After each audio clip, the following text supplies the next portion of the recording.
আমরা এই ভিডিওতে আলোচনা করব আম, তথ্য ও যোগাযোগ প্রযুক্তি বিষয়ের ষষ্ঠ অধ্যায় অর্থাৎ ডাটাবেস ম্যানেজমেন্ট সিস্টেমের সবচেয়ে গুরুত্বপূর্ণ যে টপিক সেটা হচ্ছে ডাটা টাইপ কি। তো আমরা একটু ডাটা টাইপ কি সেটা একটু দেখবো। যেমন ডেটার ধরনকে ডাটা টাইপ বলে, অর্থাৎ আমরা কি ধরনের ডাটা নিয়ে কাজ করতেছি সেই ডাটার ধরনকে বলা হয় কি ডাটা টাইপ বলা হয়। ঠিক আছে। তো এখন আমরা জানি এই চ্যাপ্টারে বিগত সালে যে বোর্ড কোয়েশ্চেনগুলো আছে তার 60 থেকে 70% কোয়েশ্চেন আমরা দেখতে পাচ্ছি যে টেবিল দেওয়া থাকে, সেই টেবিলের যে ফিল্ডগুলো থাকে সেই ফিল্ডগুলো কোন ডেটা টাইপ, অর্থাৎ ওই ফিল্ডগুলো যেন আমরা কি ধরনের ডেটা টাইপ আমরা সিলেক্ট করব, সেটা আমরা এই ভিডিওতে একটু আলোচনা করব। তো আমরা একটু দেখি তাহলে। যেমন প্রথমে আমাদের রয়েছে ভার ক্যারেক্টার। ভার ক্যারেক্টার, ঠিক আছে। তো আমরা এই ডেটা টাইপটা ভার ক্যারেক্টারকে আমরা চাইলে শর্ট টেক্সট অথবা আমরা চাইলে টেক্সট তো বলতে পারি যে, তবে আমরা প্রথম চয়েস হচ্ছে আমরা বার ক্যারেক্টার ইউজ করবো। সাধারণত বর্ণভিত্তিক ডাটার ক্ষেত্রে এই বার ক্যারেক্টার ডাটাটা ইউজ করা হয়। এখন হচ্ছে বর্ণভিত্তিক ডাটা যেমন কোন কোন ফিল্ডের জন্য হতে পারে, সেটা কি নেম ফিল্ড অথবা ফাদার্স নেম অথবা হচ্ছে কি মাদার্স নেম অথবা অ্যাড্রেস, এই সকল ফিল্ডের ক্ষেত্রে আমরা সাধারণত বার ক্যারেক্টার ডাটা টাইপটা ইউজ করবো। ঠিক আছে, ওকে। তারপরে হচ্ছে আমরা যে নাম্বার, এই ডাটা টাইপটা আমরা কোন ক্ষেত্রে ইউজ করবো। ঠিক আছে। নাম্বার হচ্ছে সাধারণত যে সকল ফিল্ড আমাদের সংখ্যা দ্বারা পূরণ করতে হয়, যেমন হতে পারে সেটা কি রোল, স্টুডেন্টদের রোল নাম্বার অথবা হচ্ছে মার্কস, তারপরে হতে পারে ফোন নাম্বার। ঠিক আছে, ওকে। অথবা রেজিস্ট্রেশন নাম্বার, যাই হোক এই নাম্বারগুলো এই ফিল্ডগুলো সাধারণত আমাদের সংখ্যা দ্বারা পূরণ করতে হয়। এই জন্য এই সকল ফিল্ডের ক্ষেত্রে আমরা যে ডাটা ইউজ করবো সেটা হচ্ছে কি নাম্বার। ঠিক আছে, ওকে। তো এরপরে হচ্ছে আমরা একটা ডাটা টাইপ হচ্ছে কি অটো নাম্বার। তো এখন আমরা কোন ক্ষেত্রে অটো নাম্বার ইউজ করবো। তো আমরা সাধারণত জানি যে বিভিন্ন টেবিলে আমাদের সাধারণত সিরিয়াল নাম্বার, আইডি নাম্বার হবে না, এটা দিব না আমরা। সাধারণত হচ্ছে সিরিয়াল নাম্বারের ক্ষেত্রে, ঠিক আছে, আমরা সাধারণত অটো নাম্বার এটা একটা সিলেক্ট করে দেবো, কারণ এখানে অটোমেটিকলি একের পরে দুই, দুইয়ের পরে তিন, এরকম একটা সিরিয়ালি বা ক্রম অনুসারে এগুলো চলে আসবে। তারপর আমরা একটা ডাটা টাইপ যেটা সেটা হচ্ছে কি কারেন্সি। তো কারেন্সি আমরা সাধারণত, অর্থাৎ কারেন্সি বলতে মুদ্রা বা অর্থ জাতীয় ডাটার ক্ষেত্রে আমরা এটা ব্যবহার করে থাকি।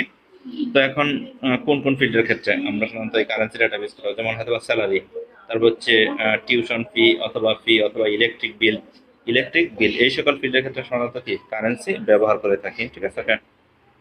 তারপর হচ্ছে আমরা আরেকটা ডাটা টাইপ হচ্ছে যেমন ডেট টাইম। তো এখন আমরা ডেট টাইম এই ডাটা টাইপটা আমরা কোন ক্ষেত্রে ইউজ করি, সাধারণত অনেক ফিল্ড থাকে যেখানে আমাদের তারিখ বা সময় জাতীয় ডাটা ইনপুট দিতে হবে, যেমন ডেট অফ বার্থ, তারপর হচ্ছে জয়েনিং ডেট অথবা হচ্ছে রিজাইনিং ডেট। ঠিক আছে, যাই হোক। তো এরকম অর্থাৎ যে আমাদের তারিখ ও সময় জাতীয় ডাটা যে সকল ফিল্ডে ইনপুট করতে হয় ওই সকল ফিল্ডের ক্ষেত্রে আমরা ডেট টাইম এই ডাটাটা ইউজ করবো। এরপর ডাটা হচ্ছে লজিক্যাল ডাটা আমরা কোথায় ইউজ করবো। লজিক্যাল ডাটা ইউজ করে সাধারণত এমন ফিল্ডে যে সকল ফিল্ডে আমরা দুইটা অপশন দ্বারা উত্তর দিয়ে থাকি। একটা হচ্ছে কি যেমন স্টুডেন্ট, সে ক্লাসে অর্থাৎ স্টুডেন্টের অ্যাটেন্ডেন্স নিব। তো এখানে হতে পারে সে ক্লাসে প্রেজেন্ট অথবা কি অ্যাবসেন্ট, বা ইয়েস অর নো দুইটা option, true false on off, অর্থাৎ যে সকল ফিল্ডে ডাটা আমাদের ইনপুট দিতে হয় শুধুমাত্র দুইটা অপশন দ্বারা, হ্যাঁ অথবা না, এরকম। এই সকল ক্ষেত্রে আমরা লজিক্যাল ডাটা ইউজ করবো। আর এখানে যতগুলো ডাটা টাইপ আছে তার মধ্যে সবচেয়ে ছোট ডাটা টাইপ হচ্ছে লজিক্যাল, কারণ এখানে আমরা ওয়ান দিলে জানি সেটা ইয়েস করে নির্ধারণ করে, ধীরে ধীরে সেটা আমরা জানি সেটা হচ্ছে না বোধক কোনো কিছু ইন্ডিকেট করে থাকে। ওকে। তো এরপরে ডাটা টাইপ হচ্ছে মেমো, যেটাকে আমরা লং টেক্সটও বলতে পারি।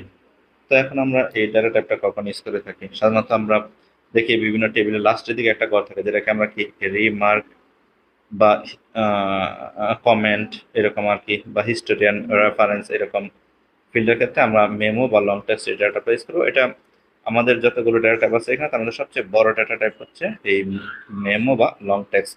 এখানে আমরা সর্বোচ্চ 65,536টা ক্যারেক্টার আমরা ব্যবহার করতে পারবো।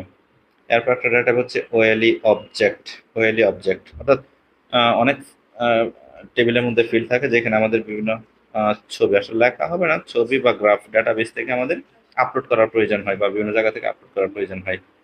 তাহলে যদি এরকম হয় যে আহ, অন্য কোনো মেমোরি ইউনিট থেকে আমাদের কোনো ছবি বা গ্রাফ আমাদের আপলোড করার প্রয়োজন হয়, ওই সকল ফিল্ডের ক্ষেত্রে যেমন হয়তো স্টুডেন্টদের ডাটা তৈরি করতেছে, সেখানে স্টুডেন্টের ফটো আমাদের সংযুক্ত করতে হবে।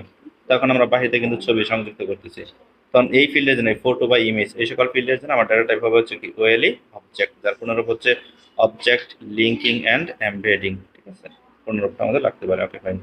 তা এরপর হচ্ছে হাইপার লিঙ্ক, হচ্ছে যদি আমরা কোনো লিঙ্ক তৈরি করতে চাই তাহলে আমাদেরকে এই হাইপার লিঙ্ক এই ডাটাটা প্রয়োজন হবে। অর্থাৎ আমি যদি ওই টেবিলের মধ্যে কোনো লিঙ্ক সংযুক্ত করতে চাই, অন্য কোনো পেজ এই এই- এই টেবিলের সাথে যুক্ত করতে চাই। এরপরে হচ্ছে লুকআপ ওয়াইজার্ড। তো লুকআপ ওয়াইজার্ড এটা আমরা সাধারণত ইউজ করে থাকি যে অনেক সময় টেবিলের মধ্যে কিছু ফিল্ড থাকে, যে সকল ফিল্ডে আমরা ড্রপ ডাউন মেনুর মতো, অর্থাৎ মেনুতে ক্লিক করলে ড্রপ ডাউন মেনুর মধ্যে কতগুলো অপশন চলে আসে। যেমন হয়তো বা বোর্ড, এখন বোর্ড বলতে এখানে কোন শিক্ষা বোর্ড, এখন এখানে ক্লিক করে দেখা গেল হয়তো বা চট্টগ্রাম, ঢাকা, কুমিল্লা, রাজশাহী, চট্টগ্রাম এই বোর্ডগুলো চলে আসবে। সেখান থেকে আমরা সিলেক্ট করে দিব কোন বোর্ড। অন গ্রুপ, যদি সেটা ক্লাসের গ্রুপ হয়, হয়তো সায়েন্স, আর্টস, কমার্স, তখন আমরা হিউম্যানিটিস, অন হতে পারে সায়েন্স অথবা হিউম্যানিটিস অথবা হচ্ছে বিজনেস স্টাডি, আমরা এরকম গ্রুপ সিলেক্ট করে দেবো। এইরকম ফিল্ডের ক্ষেত্রে গ্রুপ, বোর্ড, ঠিক আছে, এরকম ফিল্ডের ক্ষেত্রে আমরা লুকআপ ওয়াইজার্ড এই ডাটা টাইপটা ইউজ করবো। তো এই চ্যাপ্টারের জন্য ডাটা টাইপটা খুবই গুরুত্বপূর্ণ একটা topic।